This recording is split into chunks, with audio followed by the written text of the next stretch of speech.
ভারতের মিডিয়া কিংবা গয়েশ্বরচন্দ্র রায়কে যখন মাথা ফাটিয়ে দেওয়া হয়, এগুলো নিয়ে কোনো নিউজ কর্নার কথা বলে না। শুধুমাত্র আওয়ামী লীগের রাজনৈতিক দৃষ্টিভঙ্গির কারণে, আওয়ামী রাজনীতির সাথে জড়িত থাকার কারণে যারা হামলা মামলার শিকার হয়েছেন, সেই ঘটনাটাকে যেভাবে সংখ্যালঘুর নির্যাতন হিসেবে প্রচার করা হচ্ছে, সেটি কিন্তু ঠিক না। অবশ্যই সংখ্যালঘু কিংবা সংখ্যাগুরু কেউই এই দেশে নির্যাতিত হবে না, এটি তো আমরা প্রত্যাশা করি। বললেন যে চট করে যেরকম তেমনি ফাঁকে ঢুকে পড়লেন প্রফেসর ইউনূস, 17 মিনিট দাঁড়িয়েছিলেন, কিন্তু এটা তো নির্ধারিত একটি বৈঠক। না, এটা তো আপনি ভালো করে শুনেন নাই। বলছে ইউনূস ঢুকছে এবং ইউনূসের মৌলবাদী দল, ইউনূসের মৌলবাদী দল ঢুকছে।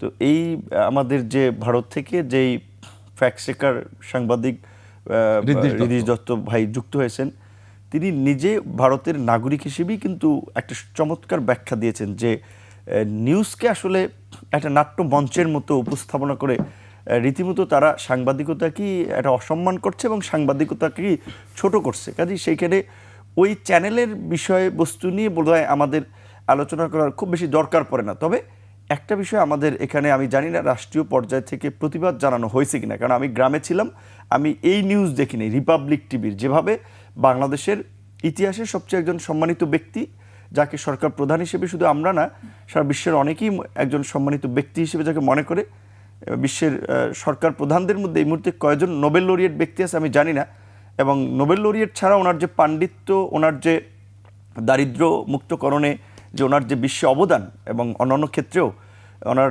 3-0 নীতি, অনেক জায়গায় অনেক বিশ্ববিদ্যালয়ে এটার উপর আলোচনা হচ্ছে।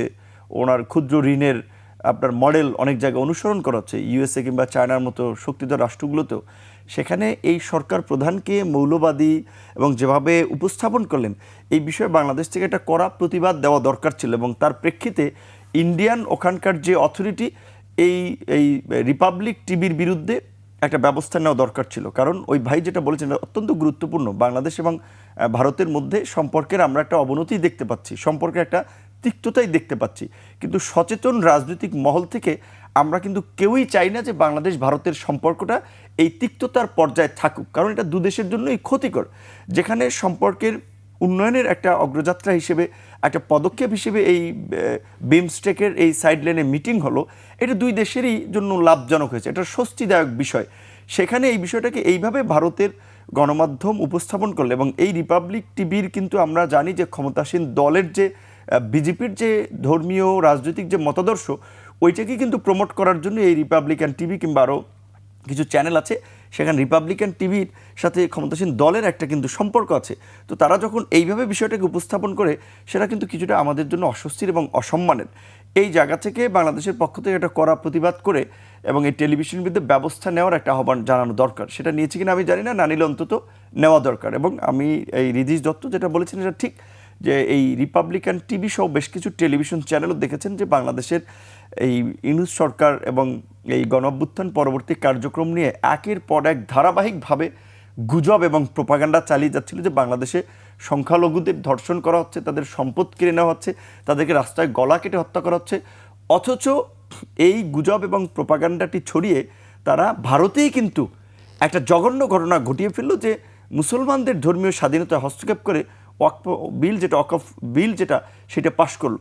অর্থাৎ এইখানে এই ধোয়া তুলে সংখ্যালঘুদের নির্যাতন হচ্ছে।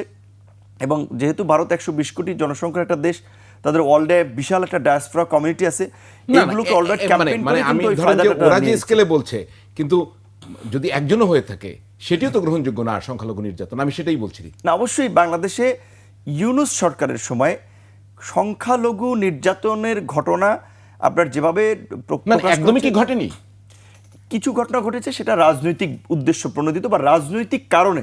যেমন আওয়ামী লীগের আমলে যারা ধরেন, এবং সেটা হিন্দু সম্প্রদায়েরও বিএনপি করার কারণে অনেকের ব্যবসা প্রতিষ্ঠান হিন্দুরাই দখল করেছে, আওয়ামী লীগের হিন্দুরা, কিংবা অনেকে এলাকা ছাড়া করেছে, অনেকের ব্যবসা বাণিজ্য দখল করেছে, সেটা এখন রিকভার করার চেষ্টা করেছে। আবার এখনকার সময় যারা একটু সুযোগ পাচ্ছে বা যাদের একটা পজিটিভ ভূমিকা আছে এই আন্দোলন সংগ্রামে, তো সেটা তো রাজনৈতিক কারণ, সেটা তো সংখ্যালঘুর কোনো বিষয় না। গয়েশ্বরচন্দ্র রায় বাংলাদেশের একটা বনেদি হিন্দু পরিবারের লোক, তার মেয়ে নিপুণ রায় আপনারা দেখেছেন রাস্তায় কীভাবে তাদের মাথা ফাটিয়ে দিয়েছে, লাঞ্ছিত করেছে। এবং আমরা এই যে জুলাই গণ আন্দোলনে আমি আপনার গ্রেপ্তার হয়েছিলাম, আমি দেখেছি এই নিপুণ রায়কে, যে এটা ব্যক্তিগত বিষয় এইখানে বলা উচিত না, কিন্তু তারপরে বলছি তার একটা স্পর্শকাতর অপারেশন হয়েছে। তিনি আপনার ডিবি কার্যালয়ে একটা চেয়ার চেয়েছিলেন বসে থাকার জন্য, যে তার ওই মানে চেয়ারে বসতে, কারণ হাঁটু গেড়ে বসতে তার কষ্ট হয়। সেই চেয়ারটি পর্যন্ত সেখানকার ডিবির একজন এডিসি ছিল অ্যাডমিন শাহিন শাহ নামে, তিনি চেয়ারটি দেয়নি যে এটাকে আপনাকে আপনার অফিস না ব্যবসা প্রতিষ্ঠান, আপনি চেয়ারে বসবেন। তো একজন নারী সংখ্যালঘু, তার সাথে এই আচরণটা করা হচ্ছে। এইটা নিয়ে কিন্তু ভারতের মিডিয়া কিংবা গয়েশ্বরচন্দ্র রায়কে যখন মাথা ফাটিয়ে দেওয়া হয়, এগুলো নিয়ে কোনো নিউজ কর্নার কথা বলে না। শুধুমাত্র আওয়ামী লীগের রাজনৈতিক দৃষ্টিভঙ্গির কারণে, আওয়ামী রাজনীতির সাথে জড়িত থাকার কারণে যারা মামলার শিকার হয়েছেন, সেই ঘটনাটাকে যেভাবে সংখ্যালঘুর নির্যাতন হিসেবে প্রচার করা হচ্ছে, সেটি কিন্তু ঠিক না। অবশ্যই সংখ্যালঘু কিংবা সংখ্যাগুরু কেউই এই দেশে নির্যাতিত হবে না, এটিই তো আমরা প্রত্যাশা করি। এবং